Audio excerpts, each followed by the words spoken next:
Hello, today I want to talk about chassis painting. So on my Ford Special, right? So this is the chassis which I've got to deal with. Now it's obviously been painted a few times, and it's made from box section steel welded together, and this is the state it's in. These bits, I think I'm going to have to cut them off and start again. So this is typical of something that's 50 years old, painted with a big paintbrush, probably in Dulux. So we have to deal with that. Now, there's a couple of ways of doing it. I can take it to Jeff, my friendly blaster, who can blast it all off, and then gives me a nice fresh start. That's one way. I have to pay for that, and as you know, I don't like paying for things, so I've done a few trial bits, and I'm probably going to have a go at it myself. Now, my method of cleaning a chassis is to use a rotary wire brush. Don't bother with a hand wire brush, you won't get anywhere. So I like a little 4-inch angle grinder with one of these twisted wire cups. It's 3 inches, something like that. I've got a few different sorts. I've got a bigger one that'll go in the bigger grinder, and I got some disc. This is a disc and twisted with twisted wires in it. You do need to be very careful because these strands fly off and they can get you in the eye. So you basically just go over and over it with that, and then you end up, it strips it back down to pretty much bare steel. Now I've done a bit here, which is the front chassis member, and this will give you the kind of finish you can get. So I degreaser it. I use two kinds of degreaser. This is a water-based, eco-friendly, no-nonsense degreaser, and also I use Gunk. I think Geyser is another brand, so you can degrease it with that if it's really greasy. The wire brushes actually flick a lot of the grease and oil off down to the metal, so it's pretty good. And then if you just give it a wipe over with some thinners before you brush it, then yeah, you don't have too much of a problem, especially with this paint, which I'll talk about in a minute. So this has been wire brushed, quick rub over with a cloth with thinners on, and this is the kind of finish you can get. So it's a box section steel which has the marks of where the box was formed. It's not a smooth steel finish. This isn't rust, this is just how the metal looks when it was made. So the welding isn't too bad. There's a few hammer marks, you do get a few dings. So if you're trying to get a perfect finish, you're not going to do it, because the metal, there you go, there's a line running through that where it was extruded in the steel mill. But I reckon that's a pretty good finish, and I think it's good enough. I don't think you need to go to all the expense of having it sprayed, because you can get, with modern paints, a really good finish. So the paint that I'm using it's made by Jowell and painted over it. It's a chassis paint. It's an acrylic chassis paint, synthetic, sorry I should say, synthetic chassis paint, and that's the thinner that comes with it. And I just put it on with an old 1-inch brush, which just shows you don't really need to spend an awful lot of money on a chassis, getting it powder coated.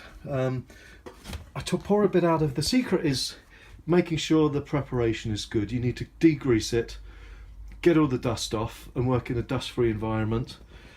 Decant some of the paint into a small jar. Don't paint from the tin. This is the brush I use, a manky old brush, but it's had a few haircuts. You keep it in the thinners, keep washing it out in thinners, and knock it out on a cloth, and brush this paint on. Now, when you put it on, it has an open time of about half an hour, which is long enough for you to distribute the paint and then brush up any drips that form, because this is the problem with brushing. So you can see here, this is some front, and we can get a good enough picture. This is part of the front suspension. Do you know, it looks okay.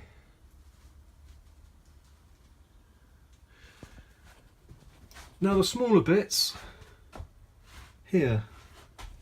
Let's see if we can get, these are some pedals that have been cut and welded. I had to grind the welds down a bit.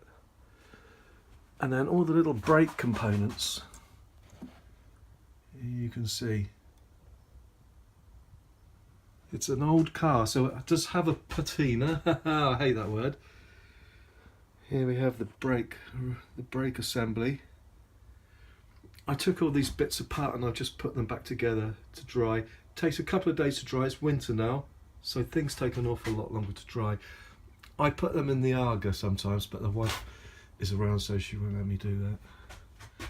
Here's some more brake bits. I think that bit's a handmade brake lever. It's a bit hand beaten and hand forged.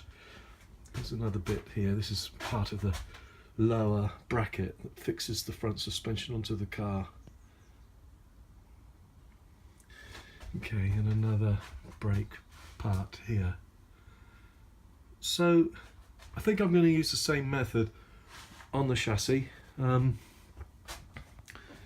Like I say, if you powder coat it, the problem is the paint is too hard and brittle, and stone chips will chip the paint off. And so it's not really suitable for a chassis, I don't believe, powder coating. I mean, you get a much better finish, but then you've got to have much better metalwork to begin with. So if it is a chassis like this, powder coating, it's not going to look an awful lot different to how I've brush painted it. The other thing is, if you spray paint, not powder coat, if you spray a two-pack is very brittle again, and it doesn't go on as thick unless you put it on really thick, lots and lots of coats with the gun. So just giving it 2 coats by hand, I believe, is better for the job. Because if you know about paint, you know it's all about the thickness of the paint, and I think basically the thicker the better. So there you go. Now Hammerite, forget that, it's not fuel proof or oil resistant, so you'll end up with a sticky mess around your engine bay. This paint I get from Gerald is called chassis paint, and for that reason, because it's nice to put on with a brush. You can get it on nice and thick. It levels out. It has a kind of, when it dries, there's a kind of surface tension that pulls it all together. You can actually see it when it dries. It goes tight like a drum, and it's like shrink wrapping the metal. And as long as you don't get too many runs, you can get a great finish, as I keep saying. Now runs, I'll see if I can find a run. What I do with a run drip is I cut it off. Just cut it off with a Stanley blade like this, and then lick your finger and rub it over where the drip was. And there's one I've treated here, and you can just see there was a bit of a run just here. Yeah, so I kind of just cut it off, and that's it, and then let it go hard. In a week's time you wouldn't know it was there. You wouldn't know it was there. So there you have it. That's my way of doing a chassis. It's a cheap Charlie way, but I think it's a pretty good job. Anyway, thanks for watching. My name's Andrew Shepherd, and goodbye.